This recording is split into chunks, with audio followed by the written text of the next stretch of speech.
Welcome. Today, we're diving into a quick, practical guide on keeping your birthday private on Facebook with an updated, easy to follow method. If you're curious about who can see your birthday and how to adjust that setting, you're in the right place. First, open the Facebook app on your device. Once it's loaded, look for the three horizontal lines that mark the menu. They're usually in the top right corner on iPhone or bottom right on Android.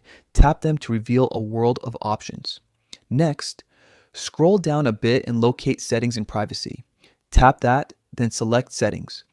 This is where Facebook stores most of your account controls, from security to personal information. Now find the section labeled Accounts Center and tap Personal Details.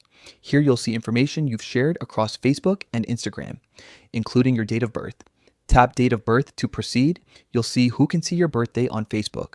Tap Change Visibility on Facebook to adjust who gets to view this detail. From the visibility options, choose Only Me. This setting ensures that your exact birthday isn't shared with friends or the public. If you ever want to share a partial detail instead, you can opt for a more limited audience, but for full privacy, select Only Me and confirm.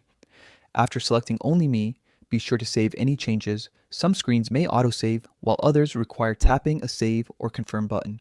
Either way, you'll want to make sure your preference sticks before you back out. To recap, open the app, access the menu, go to Settings and Privacy, then Settings, navigate to Account Center and Personal Details. Open Date of Birth, set Visibility to Only Me, and save. With these steps, your birthday remains yours alone, reducing the chance of targeted messages or unsolicited contacts based on that information. If you keep your profile as private as possible, you'll also reduce other exposure points. Consider reviewing who can see your other profile details and your friend list for a fuller privacy upgrade.